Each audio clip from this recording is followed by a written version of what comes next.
Today will be start current electricity. तो current electricity का ये पहला लेक्चर है, तो बहुत बेसिक लेक्चर होगा, ठीक है। तो चलिए स्टार्ट करते हैं। देखिए, the flow of electric charge through a conductor constitute an electric current. मतलब किसी कंडक्टर में मान लीजिए एक वायर है और इसमें कोई चार्ज प्लस क्यू हमने माना, ठीक है। तो अभी मान लीजिए अगर इलेक्ट्रोस्टैटिक्स में हम लोग पढ़ते थे तो वो चार्ज रेस्ट में रहता था, तो अभी तो ये रेस्ट में है, लेकिन अब इसको हम मोशन में लाएंगे और किसी कंडक्टर में चार्ज जब मोशन में करते हैं तो उसकी वजह से इलेक्ट्रिक करंट कंस्टिट्यूट होता है, ठीक है। और उसका फॉर्मूला होता है चार्ज अपॉन टाइम, ठीक है। तो किसी एक यूनिट एरिया से पर यूनिट टाइम में जो चार्ज फ्लो होता है उसको हम इलेक्ट्रिक करंट कहते हैं। इसकी डिफिनीशन यही होती है और इसमें कोई बहुत कॉम्प्लेक्स चीज़ नहीं है। तो बस इसमें यहाँ पे देखिएगा कि इसकी यूनिट देखिए तो एक कूलम्ब है और ये सेकंड है, ठीक है। तो कूलम्ब पर सेकंड को हम एम्पियर बोलते हैं, तो इसकी एम्पियर यूनिट होती है। ओके, तो अब इतना नोट कर सकते हैं आप। अब इसके चलते हैं आगे।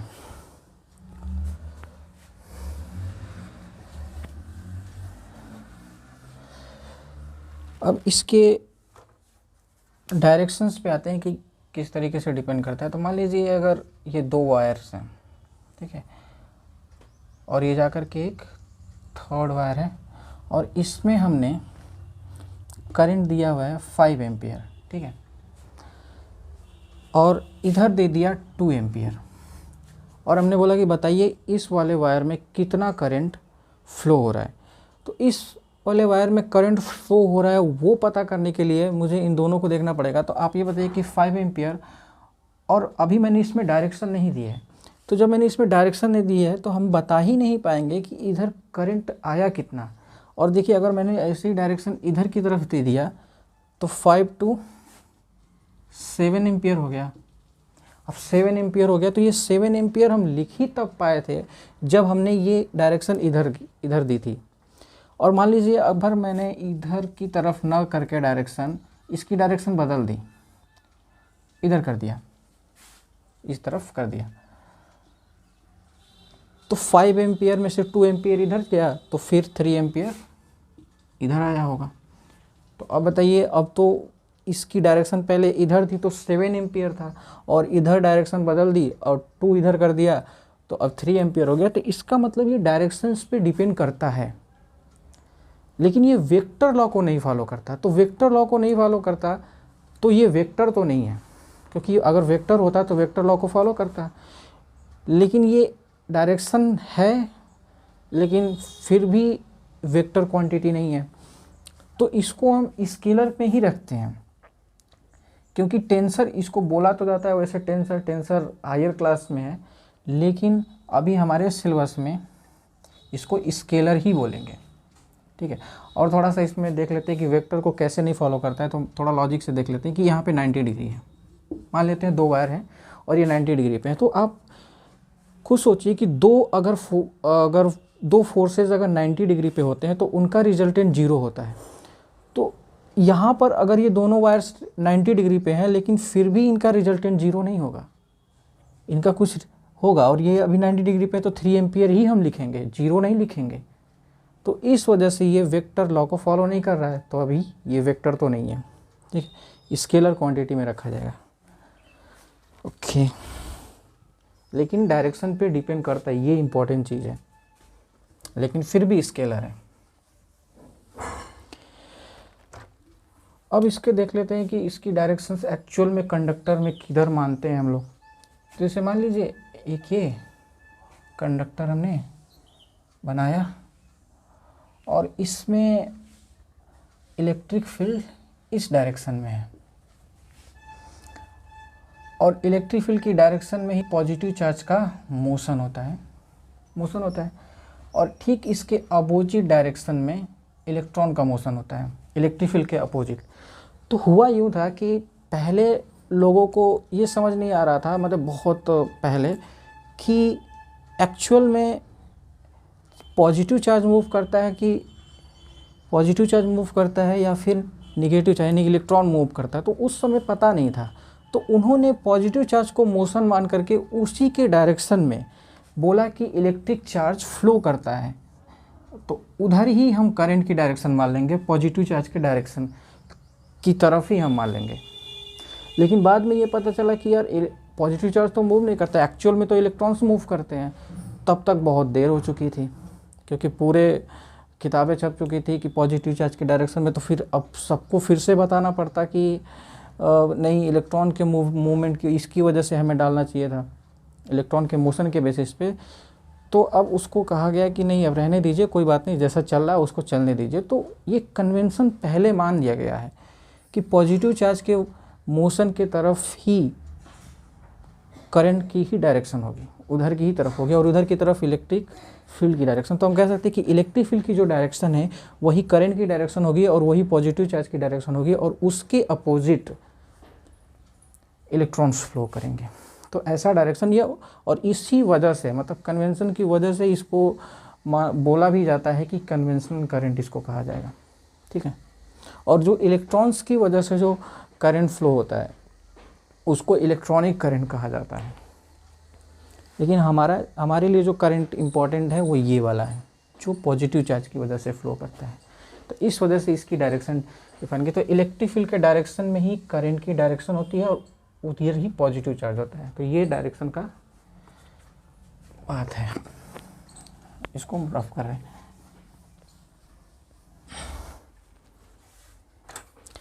अब इसके फॉर्मूले पे आ जाते हैं कि जैसे कि ये आई है तो इसको बोलते हैं Q अपॉन T। तो क्वांटाइजेशन ऑफ चार्ज में हम लोगों ने ज़रूर पढ़ा होगा, आप लोग, हम भी पढ़ेंगे, हम लोग भी काफ़ी डिटेल में पढ़ेंगे। NE होता है, ठीक है, Q इक्वल टू NE। अच्छा, ये क्वांटाइजेशन, तो थोड़ा इसके बारे में बेसिक बात जान लेते हैं कि यह क्वांटाइजेशन आखिर में होता क्या है, थोड़ा सा देख लेते हैं। देखिएगा, मान लीजिए 2 बीकर है और इसमें मतलब छोटे छोटे पैकेट्स हैं, एक एक लीटर के पानी के पैकेट्स हैं, वाटर के पैकेट्स हैं 1 लीटर के, और वो मान लेते हैं 10 हैं, और इसमें 10 लीटर है, और ऐसे ही मतलब कोई पैकेट नहीं है, ऐसे ही 10 लीटर इसमें डाल दिया गया है, और 10 लीटर यहाँ पर भी है, पर ये एक 1 लीटर के पैकेट्स बने हुए। तो कोई पर्सन आया और बोला कि ये दुकानदार के पास है कि बताओ भाई, मुझे 1 लीटर का बॉटल मतलब वाटर चाहिए, 1 लीटर वाटर चाहिए। तो वो क्या करेगा कि इसमें से 1 लीटर निकाल के उसको दे देगा, और यहाँ से भी दे सकता है और यहाँ से भी दे सकता है। तो चलो 1 लीटर में तो कोई प्रॉब्लम नहीं है।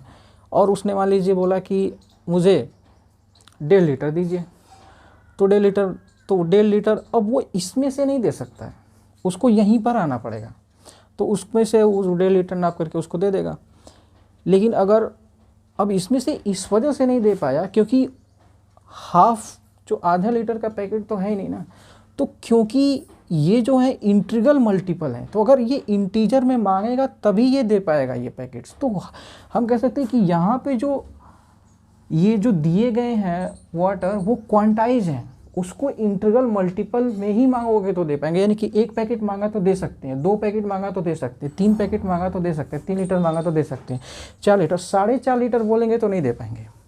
तो 4.5 लीटर बोल दिया और नहीं दे पा रहे, तो इसका मतलब क्वांटाइज है, ये इंटीग्रल मल्टीपल है। तो ठीक वैसे ही चार्ज भी इंटीग्रल मल्टीपल होता है इलेक्ट्रॉन्स के, मतलब कि 1 इलेक्ट्रॉन्स का चार्ज होता है, 2 इलेक्ट्रॉन्स की वजह से चार्ज होता है। अगर कोई कहे कि 2/3 इलेक्ट्रॉन्स की वजह से क्या चार्ज होता है, तो नहीं, ये गलत है, ये चार्ज होता ही नहीं है, क्वांटाइजेशन रूल को फेल कर जाएगा।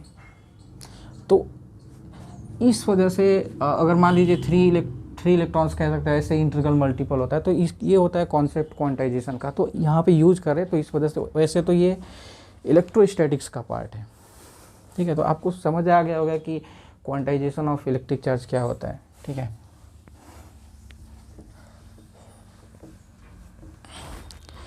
तो यहाँ पर Q इक्वल टू NE लिख सकते हैं अपॉन टाइम, ठीक है। ये इसका फॉर्मूला बनता है, ठीक है, ओके।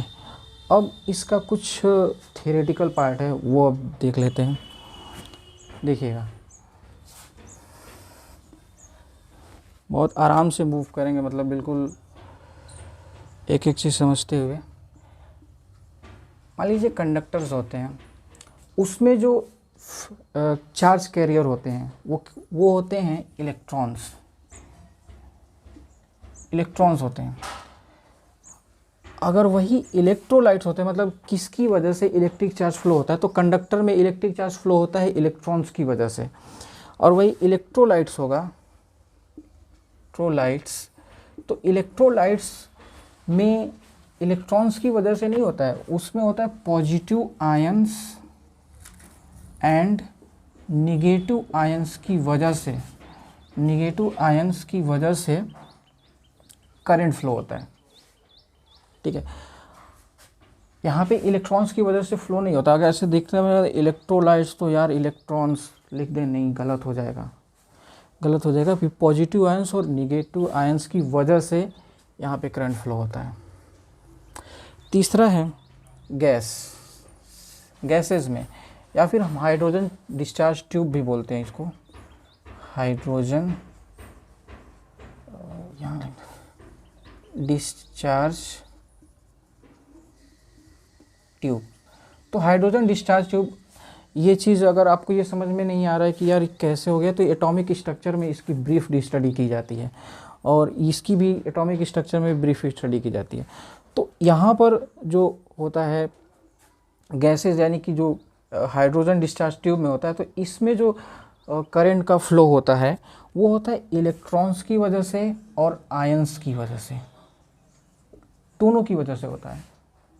ठीक है, और फोर्थ होता है सेमीकंडक्टर। तो सेमीकंडक्टर में एज वेल सभी जानते हैं कि इलेक्ट्रॉन्स की वजह से और होल्स की वजह से होता है, इलेक्ट्रॉन और होल्स पेयर की वजह से यहाँ पे करंट फ्लो होता है। ठीक है, तो ये देखिए, अभी ये बहुत छोटी बात दिख रही होगी कि यार ये क्या बता रहे हैं, ऐसा नहीं है। इस पे क्वेश्चन पूछा गया है और पूछ देगा, तो फिर वाकई में अगर आपको एग्जैक्ट नहीं पता है कि किसकी वजह से कौन सा चार्ज कैरियर रिस्पॉन्सिबल है इलेक्ट्रिक करंट के लिए, तो गलती हो जाएगी नीट में। तो इलेक्ट्रोलाइट्स के लिए आयंस रिस्पॉन्सिबल होते हैं, और हाइड्रोजन डिस्चार्ज ट्यूब में इलेक्ट्रॉन्स और आयंस दोनों होते हैं। एग्जैक्ट पता होना चाहिए यहाँ पे, बिल्कुल भी अगर आप यहाँ पे दोनों, मतलब ये दोनों मिल करके देखिए आप दे रहे हैं, और यहाँ पे इलेक्ट्रॉन्स नहीं, पॉजिटिव आयंस और निगेटिव आयंस, और यहाँ पे सिर्फ और सिर्फ इलेक्ट्रॉन्स, और इसमें इलेक्ट्रॉन्स और होल्स एग्जैक्टली पता होना चाहिए। इतना। अब इस चीज़ को आप स्क्रीनशॉट ले लें या फिर नोट कर लें। मैं तो कहूँगा नोट करते जाएंगे तो ज़्यादा अच्छा रहेगा, वो याद होता है। ऐसे देखने से बिल्कुल भी लेक्चर कुछ होगा नहीं, अब बिल्कुल नोट करते जाइएगा।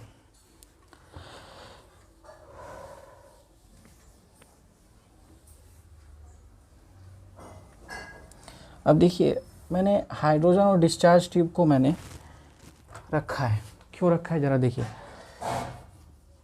कि मान लीजिए हाइड्रोजन डिस्चार्ज ट्यूब कुछ इस तरीके से आप बुक्स में देखेंगे तो वो होता है, और क्वेश्चन पूछ लेते हैं कि इसमें इलेक्ट्रॉन्स की वजह से भी है और आयंस की वजह से भी है। तो क्वेश्चन में अगर ऐसे पूछते हैं कि इतने नंबर ऑफ़ इलेक्ट्रॉन्स फ्लो हो रहे हैं और इतने नंबर ऑफ़ आयंस फ्लो हो रहे हैं, तो बताइए कि नेट चार्ज कितना होगा।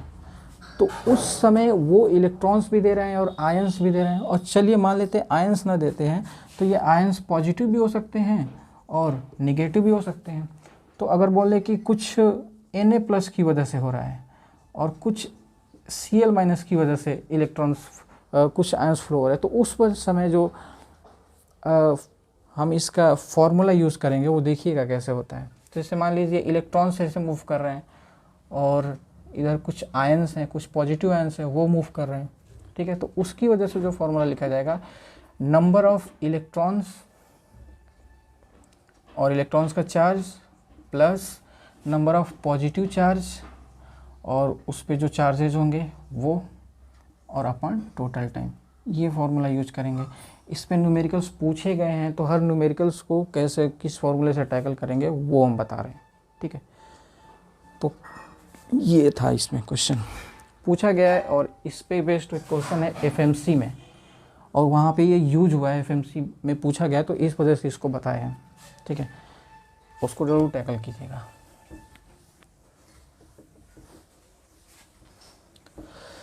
ओके, अब आते हैं इसके आगे। देखिए, अब छोटे छोटे कॉन्सेप्ट्स हैं, उसको देखते जाएंगे। कि पहला ये है कि एक इलेक्ट्रिक वायर है, और इलेक्ट्रिक वायर है और उसकी वजह से किसी आर डिस्टेंस पे आपसे पूछा गया कि बताइए इलेक्ट्रिक फील्ड्स कितना होगा इलेक्ट्रिक फील्ड्स।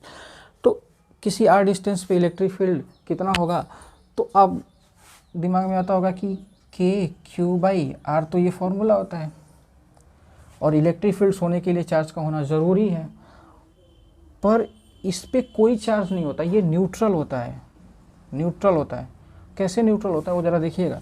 कि यहाँ पे अगर एक क्रॉस सेक्शन हम माने, तो इधर की तरफ जितना पॉजिटिव चार्ज हमने सोचा है, उतना ही नेगेटिव चार्ज नीचे की तरफ चला गया होगा कंडक्टर के अंदर, ऊपर नहीं, कंडक्टर के अंदर। तो नेट चार्ज क्या हो गया? जीरो हो गया। तो नेट चार्ज जीरो हो गया, यानी कि एक क्रॉस सेक्शन से किसी इंस्टेंट पे नेट चार्ज जीरो होगा। तो इस वजह से ये न्यूट्रल वायर है, तो इस वजह से यहाँ पे जो इलेक्ट्रिक फील्ड होगी वो जीरो होगी। बहुत ही छोटी सी बात है, मतलब बहुत बड़ी बात नहीं है, पर फिर भी इसमें गलतियाँ हो जाती हैं।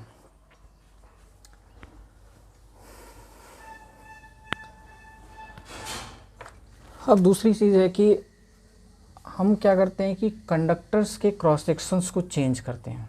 मान लीजिए ये कंडक्टर है, तो थोड़ी दूर पे दूसरा एक कंडक्टर लिया और उसको थोड़ा पतला कर दिया, और फिर इसमें पतला कर दिया, और इधर से करंट आई फ्लो कर रहे हैं, और इधर से करंट आई ही निकलेगा। मेरे कहने का मतलब ये है कि अगर मान लेते हैं आप इसमें करंट अगर मानते हैं आप I1, और यहाँ पे मानते हैं I2, और यहाँ पे मानते हैं I3, तो ये सभी इक्वल होंगे। क्रॉस सेक्शंस की चेंज होने से करंट के अमाउंट में कोई फ़र्क नहीं पड़ता है। Current will be same when cross section of the conductor changes. ठीक है, अब ऐसे इसको कैसे समझेंगे, तो आप ये सोचो कि इसको एक पाइप मानिए, पाइप मान लीजिए, और यहाँ से हमने 5 लीटर वाटर फ्लो किया, तो इधर ऐसा थोड़ी है कि 4 लीटर वाटर निकलेगा, नहीं ना, वो तो 5 लीटर ही इधर से मिलने वाला है। तो यानी कि वाटर का अमाउंट क्या है, बदल नहीं रहा है ना, वो तो कांस्टेंट है। तो वैसे ही करंट, उसी के इक्विवेलेंट करंट इलेक्ट्रिक करंट भी मानते हैं, और ये दोनों चैप्टर्स वाटर करंट से रिलेट भी करता है। तो यहाँ पे करंट कांस्टेंट होता है। तो ये भी क्वेश्चन पूछा जाता है कि बताइए कि क्रॉस सेक्शन, मतलब कंडक्टर के क्रॉस सेक्शंस की चेंज करने की वजह से कौन सी क्वांटिटी चेंज नहीं होगी, तो करंट जो है वो चेंज नहीं होती है, करंट सेम होती है। बाकी अभी हम आगे पढ़ेंगे कि ड्रिफ्ट वेलोसिटी, इसमें करंट डेंसिटी, बहुत डिटेल में पढ़ेंगे उस चीज़ को। वो सारी चेंज होती हैं कि नहीं होती है, चेंज होती है, आगे पढ़ेंगे। पर फिलहाल के लिए करंट चेंज नहीं होने वाला, ठीक है, क्रॉस सेक्शन चेंज होने से।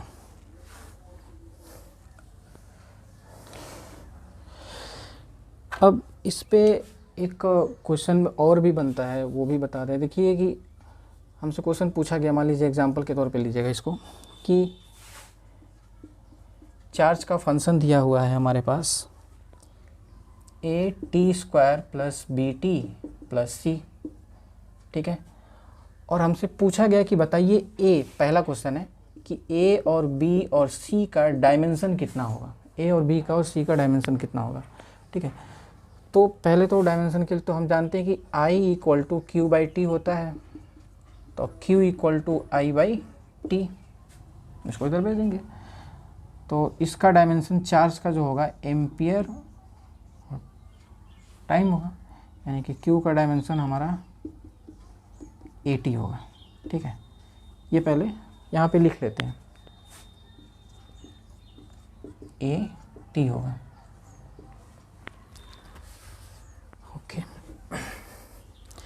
और यहाँ पर हमें ए और बी और सी का पूछा गया। तो देखिए बहुत बेसिक सी चीज़ है कि फोर्स में ही ऐड होता है। मतलब अगर मैं कहूँ कि अगर ये फोर्स F1 है प्लस F2 है, तो यहाँ पे हम एक्सीलरेशन जोड़ दें तो वो गलत हो जाएगा। मतलब सेम फिजिकल क्वांटिटी में ही ऐड होती है। और ऐसा क्यों बता रहे हैं हम, क्यों हम इस बात का यहाँ पे जिक्र किए हैं, क्योंकि ये भी चार्ज ही होगा और ये भी चार्ज ही होगा और ये भी चार्ज ही होगा, और चार्ज मिल करके ही चार्ज ही देंगे। तो इसका मतलब ये है कि ये भी, इसका भी जो डायमेंशन, ये भी चार्ज ही है तो इसका भी डायमेंशन 80 ही होगा, और इसका भी डायमेंशन 80 होगा, और इसका भी डायमेंशन 80 होगा। तो अब कैलकुलेशन ही बस बचती है। अब आपको दिख गया होगा कि कैसे निकलने वाला है अब, कि 80 स्क्वायर इज इक्वल टू 80 के बराबर होगा। तो A इक्वल टू A/T का स्क्वायर, इसको नीचे लेके चले जाएंगे तो T स्क्वायर होगा, तो ये T से कैंसिल हो जाएगा, एक T, तो AT, यानी कि A का डायमेंशन जो आ गया मेरे पास -1 ऊपर आ जाएगा, तो AT -1 आ गया। इसका आते हैं BT, तो BT का होगा AT, ये भी AT के बराबर होगा, तो B इक्वल टू AT और नीचे आएगा तो T, तो ये कैंसिल आउट हो जाएगा, तो B इक्वल टू A। इसका एम्पियर आ जाएगा, B की यूनिट। अब यहाँ पे आते हैं, तो ये तो बहुत आसान है, कुछ करना ही नहीं है। C equal to AT, simple, C equal to AT हो जाएगा। ये इस A और B का डायमेंशन निकल गया, ठीक है। अब इसमें दूसरा क्वेश्चन पूछ रहे हैं हम, इसको नोट कर लीजिएगा आप, हम इधर हो जा रहे हैं, ठीक है।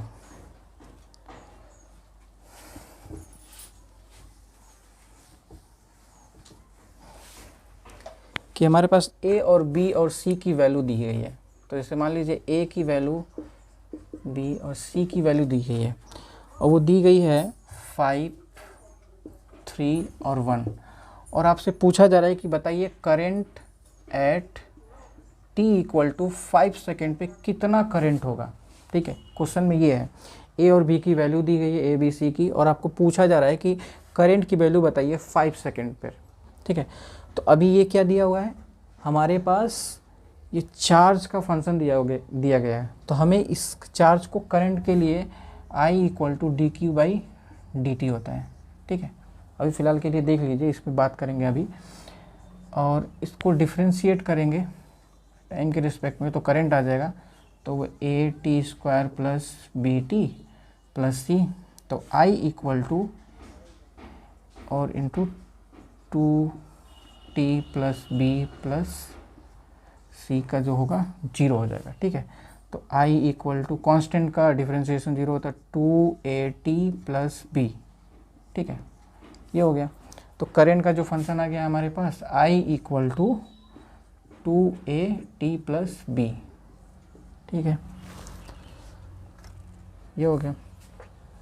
तो इसको यहाँ पे हटा देते हैं, थोड़ी सी जगह चाहिए। तो I equal to T equal to 5 second पे, ठीक है। तो 2 इंटू A की वैल्यू जो है यहाँ पे 5 दी गई है, और T की वैल्यू दी गई है यहाँ पे 5 सेकेंड पे पूछ रहा है, और B की वैल्यू दी गई है 3, ठीक है। 25 तो ये 53 आ जाएगा, 53 इसका आंसर हो जाएगा, ठीक है। तो 53 ampere at T equal to 5 second पे। ये बहुत छोटे क्वेश्चन है, और ये एक्चुअल में ये नीट में ऐसे पूछ देते हैं, ठीक है। तो इस वजह से इसको क्वेश्चन को किया गया। और वो जो डायमेंशन वाला था वो भी इम्पोर्टेंट क्वेश्चन है, वो एक्चुअल में डायमेंशन का है, लेकिन यहाँ पे करंट से वो रिलेशन है, इस वजह से इसको यूनिट से रिलेशन था, इस वजह से लिया गया, ठीक है। तो इसको नोट कर लीजिएगा।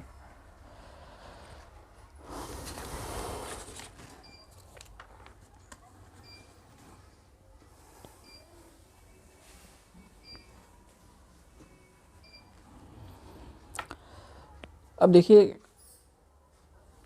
अब आते हैं फॉर्मूला बेस्ड क्वेश्चन कुछ पूछे जाते हैं, तो उस पे अब फॉर्मूला बेस्ड जो क्वेश्चन होते हैं, तो जैसे I equal to Q/T equal to NE/T पे, जितने क्वेश्चंस होते हैं वो करेंगे किस किस तरीके से इस पे क्वेश्चन बनाए जा सकते हैं। ठीक है, तो देखिएगा, पहले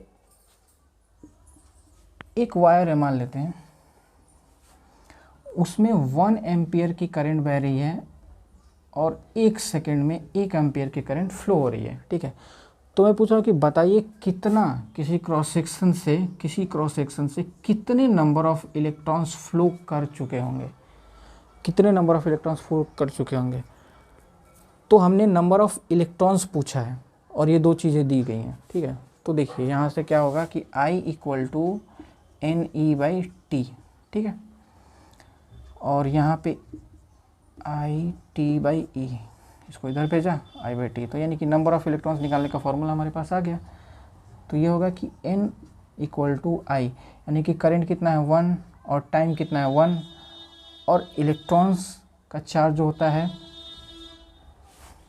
1.6 × 10⁻⁻19। ठीक है, तो N = 1/1.6 × 10⁻⁻19 ये हो जाएगा। ठीक है, अच्छा अब सुनिए थोड़ा सा, इसमें एक और चीज़ है कि अक्सर लोग यहाँ पे रुक जाते हैं थोड़ा सा कि कैलकुलेशन कर। तो देखिए कैलकुलेशन भी बहुत इंपॉर्टेंट चीज़ होती है फिजिक्स में, कि अगर वो आपकी स्पीड में आप कैलकुलेशन कर लेते हैं ना, तो कोई भी न्यूमेरिकल्स आप टैकल आराम से कर लेते हैं। तो और न्यूमेरिकल्स टैकल करने में बहुत छोटी छोटी सी बातें हमें देखनी पड़ती हैं। तो बस वही छोटी छोटी सी बात, कौन सी ऐसी चीज़ है जो आपको रोक करके रखती है कैलकुलेशन में, तो वही चीज़ हम ख़त्म करने के लिए यहाँ पर आए हैं। ठीक है, अब देखिएगा, तो N = 1/1.6 × 10⁻, है बहुत छोटी सी बात, कुछ नहीं। तो इसको 1.6 को हम लिख सकते हैं 16 × 10⁻⁻1। तो मैं इसको ऐसा करूँ कि जब भी पॉइंट्स को हटाना होता है तो 10 की पावर उतनी बढ़ा देते हैं। तो अभी मैं ऐसे बता देता हूँ आपको थोड़ा सा कि अगर 3.25 है, तो अगर मैं इसको हटाना चाहता हूँ तो 325 × 10⁻⁻2 लिखूँगा इसको। जितना पॉइंट्स के बाद नंबर होगा 10 के माइनस उतना पावर बढ़ाते जाइए। ठीक है, बहुत ही छोटी सी बात है लेकिन फिर भी ध्यान रखिएगा। तो अब हम इसको लिख सकते हैं यहाँ पे पॉइंट्स को हटाकर 10⁻⁻1, तो N = 1/16 × 10⁻, ये ऊपर चला जाएगा तो 20। ठीक, और इसको जब सॉल्व करेंगे आप, इसको डिवाइड करेंगे तो ये आएगा 0.0625 × 10⁻20। तो यहाँ पर दो इधर यूनिट इधर आएंगे तो 2.5 × 10⁻18, 2 0 इसमें मल्टीप्लाई कर दिया तो ये आ जाएगा। तो नंबर ऑफ इलेक्ट्रॉन्स इतने, यानी कि एक वायर से 1 एम्पियर की 1 सेकेंड में जब करंट फ्लो होगा तो उस समय इतने नंबर ऑफ इलेक्ट्रॉन्स पास कर जाएंगे। ठीक है, कुछ भी नहीं है, बस फॉर्मूला बेस्ड ये क्वेश्चन था। ठीक है, तो इसी पे एक और क्वेश्चन कर लेते हैं।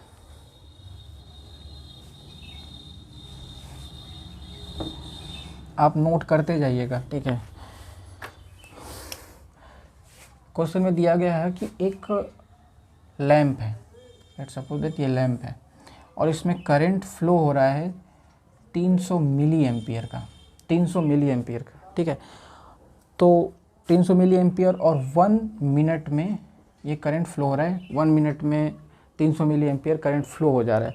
तो बताइए कि इस लैंप से कितने नंबर ऑफ इलेक्ट्रॉन्स पास कर गए होंगे। ठीक है, कितने नंबर ऑफ इलेक्ट्रॉन्स पास कर गए होंगे। तो देखिए कैसे इसको निकालेंगे। तो N = यही से शुरू कर देते हैं, NE/T, तो N = IT/E। ठीक है, तो अब यूनिट्स भी हमें बिल्कुल याद होनी चाहिए, उसमें कोई धुरा नहीं है। तो 1 मिली एम्पियर = 10⁻³ एम्पियर होता है, और ये भी याद कर लीजिए कि 1 माइक्रो एम्पियर में 10⁻⁻6 एम्पियर होता है। ठीक है, तो ये अब यहाँ पर 300 × 10⁻³ इसको एम्पियर में कन्वर्ट कर दिया हमने, और टाइम जो है सेकेंड में रखेंगे तो 60 सेकेंड हो जाएगा, और 1.6 × 10⁻⁻19। तो N = 3, और इसको 18 लिख देते, 18 और 10 के पावर -3 + 3 हो जाएगा, और ये 1.6 और ये ऊपर +19।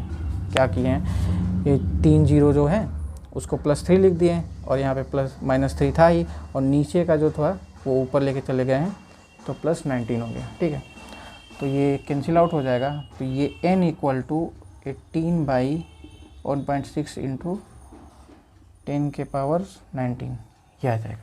ठीक है, फिर 18/1.6, तो इसको अब ऊपर लेके चले जाएंगे क्योंकि नीचे माइनस, अगर इसको हम लिखेंगे ऐसे तो 10 के पावर -1 होगा, तो ऊपर लेके चले जाएंगे तो कितना हो जाएगा, 20 हो जाएगा। फिर इसको आप सॉल्व कीजिए, तो इसको सॉल्व जब करेंगे आप बिल्कुल पेपर पे, इसमें कोई कंजूसी नहीं, इसको सॉल्व आपको करना पड़ेगा। ठीक है, तो आप सब सॉल्व करेंगे तो 1.12 × 10 के पावर 20। ठीक है, इतना जो है आपका आ जाएगा। आप ये कैलकुलेशन देख लीजिएगा। ठीक है, अब इतना मतलब बहुत बेसिक से क्वेश्चन पूछे जाते हैं, मतलब इसमें कोई बड़ी बात नहीं है, तो ये तो क्वेश्चन चलिए कर लेंगे हम लोग। अब इस पे अभी ये ट्रांसलेटरी मोशन पे जो जितने क्वेश्चन बन सकते हैं हमने वो कराएं। ठीक है, अब आते हैं इसमें कुछ सर्कुलेटर, मतलब जो चार्ज सर्कल में घूमते हैं तो कैसे करंट फ्लो होता है, उसके क्या फॉर्मूले बनते हैं। तो बस अभी जो लेक्चर है ना थोड़े फॉर्मूले बेस्ड हैं, तो बस इसको थोड़ा बोरिंग तो लगेगा क्योंकि फॉर्मूले हैं, पर इसके बाद जो ड्रिफ्ट वेलोसिटी, करंट डेंसिटी आएगा वो इंटरेस्टिंग है।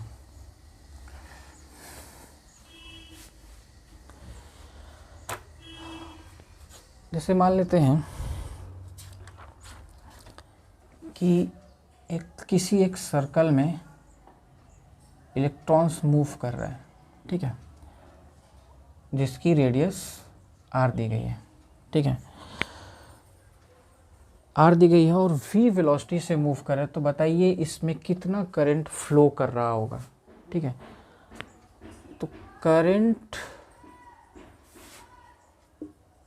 ड्यू टू सर्कुलर मोशन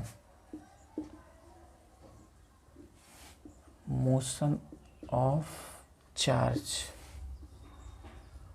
फिर इलेक्ट्रॉन्स लिख लेते हैं, इलेक्ट्रॉन। ठीक है, तो अब देखिए यहाँ पर मान लेते हैं कि इसका t टाइम पीरियड में इसका पूरा एक रिवॉल्यूशन कंप्लीट हो रहा है, तो टाइम = डिस्टेंस अपॉन स्पीड, और डिस्टेंस कितना वो मूव कर गया यहाँ से, पूरा ये घूम करके आएगा तो 2πr और अपॉन स्पीड। ठीक है, तो ये टाइम निकल आया। ठीक है, और I = होता है, हम जानते हैं Q/T, तो और चार्ज जो है E है, और टाइम की जगह पे लिख देंगे 2πr/v, और इसको ऊपर लेके चले जाएंगे तो EV/2πr। ठीक है, ये फॉर्मूला बन गया हमारा। ठीक है, अब देखिए इस फॉर्मूले को किस किस तरीके से लिखा जा सकता है वो बता रहे हैं। देखिएगा, I = Q/T है, हम क्या कर सकते हैं कि 1/T को यहाँ लिख देते हैं कि 1/T को हम फ्रीक्वेंसी लिख सकते हैं। तो हम यहाँ पे क्या कर सकते हैं कि अगर इसको इलेक्ट्रॉन्स लिख रहे हैं तो EF लिख सकते हैं। तो ये फ्रीक्वेंसी दी हुई है, कभी कभी क्वेश्चन में दे देता है कि फ्रीक्वेंसी दी हुई है और ये चार्ज है, तो बताइए करंट कितना फ्लो होगा, तो डायरेक्ट ये फॉर्मूला लग जाएगा। ठीक है, और फिर ये वाला निकाले हैं 2πr। अब एक और फार्मूला बना जा सकते हैं कि यहाँ से ये 2π मूव कर गया और ओमेगा एंगुलर स्पीड से, तो देखते हैं, देखिएगा E है और T की जगह पे हम लिख सकते हैं 2π/ω, तो लिख सकते हैं यहाँ पे 2π और यहाँ ओमेगा। तो मेरे पास इतने फॉर्मूले बन गए। ठीक है, इस फॉर्म में इसको इस फॉर्म में लिखा जा सकता है। ठीक है, इसको नोट कर लीजिए आप।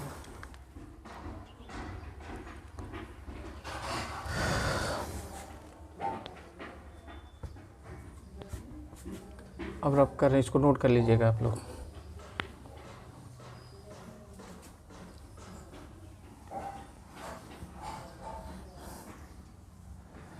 ठीक है। तो इस पे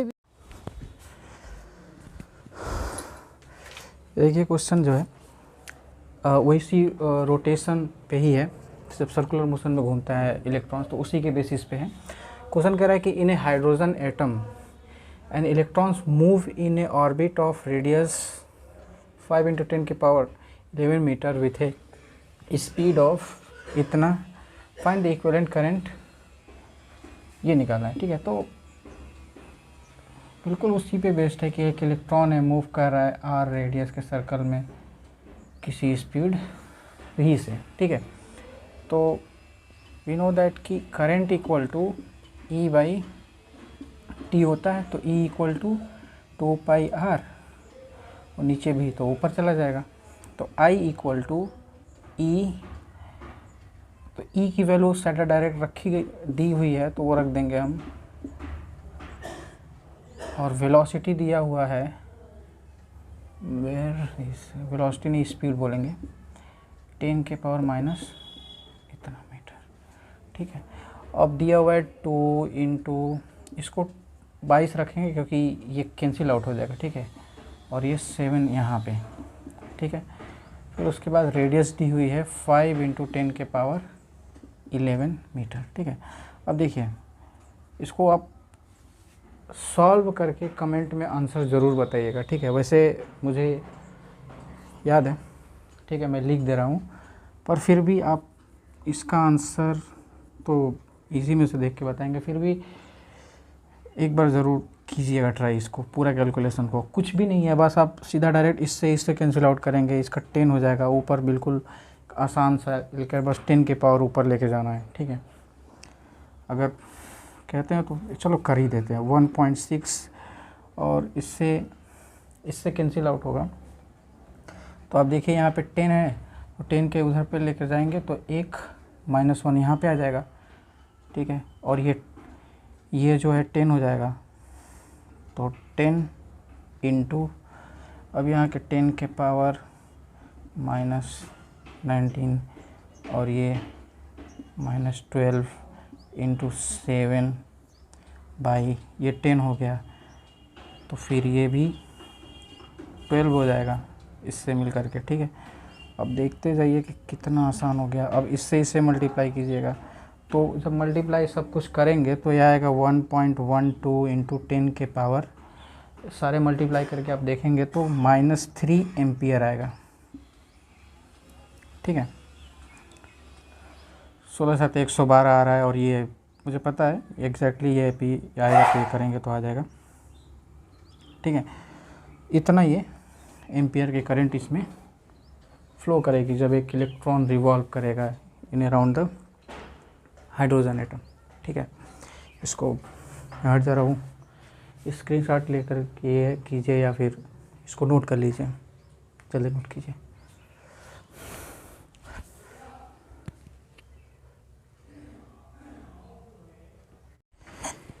ये वाला क्वेश्चन देखिए कि how many electrons per second flow through a filament of a 120 volt and 60 watt electric bulb.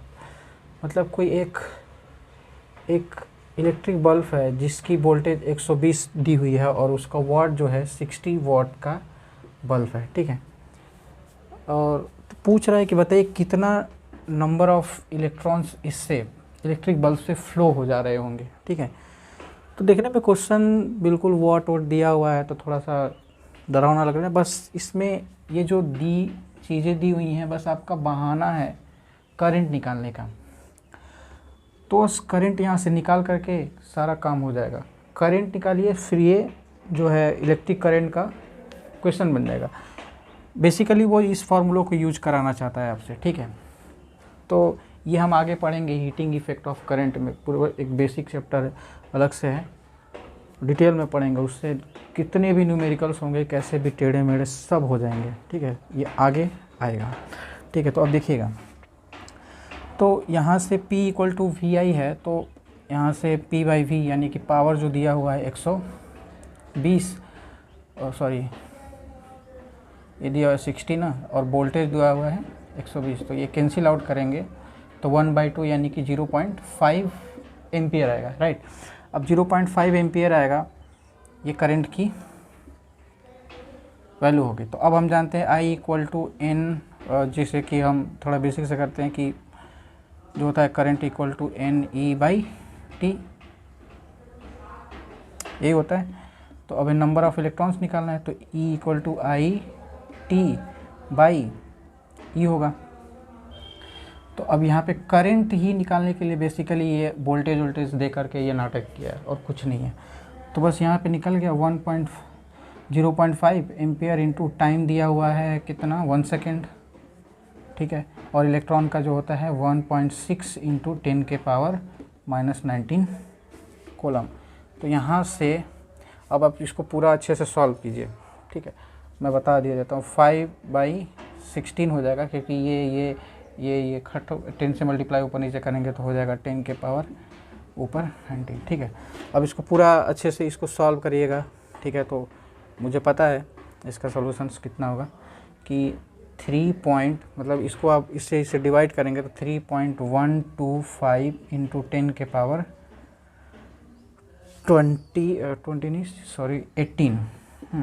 18 number of electrons होंगे, ठीक है।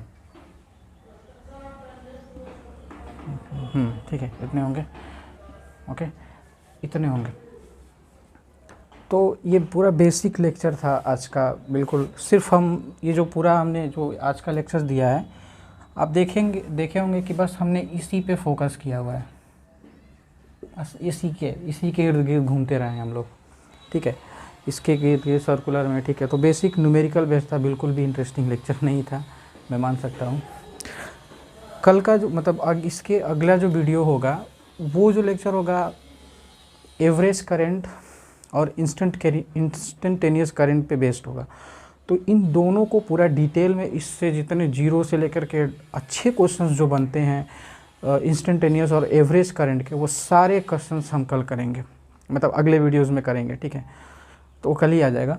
तो इस पूरे अभी इस जितना हमने किया है सिर्फ NE/T के ही भी है किया, लेकिन जो कल का है उसके लिए मैं बता दूं कि आपको डिफ्रेंशिएशन आना चाहिए और इंटीग्रेशन आना चाहिए। अगर डिफ्रेंशिएशन इंटीग्रेशन नहीं आ रहा है तो आप उसको स्किप तब भी मत कीजिएगा, लेकिन आपको उसको करना है। इंटीग्रेशन डिफ्रेंशिएशन बिल्कुल, मैं ये बायो वाले लोगों के लिए बोल रहा हूँ कि ये बिल्कुल पढ़ा होना चाहिए।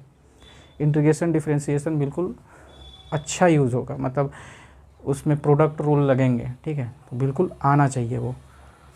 इतना पढ़ करके कल जो अगला लेक्चर होगा उस पर बेस्ड होगा, ठीक है। ठीक है, ओके बाय। और ये नोट कर लीजिएगा।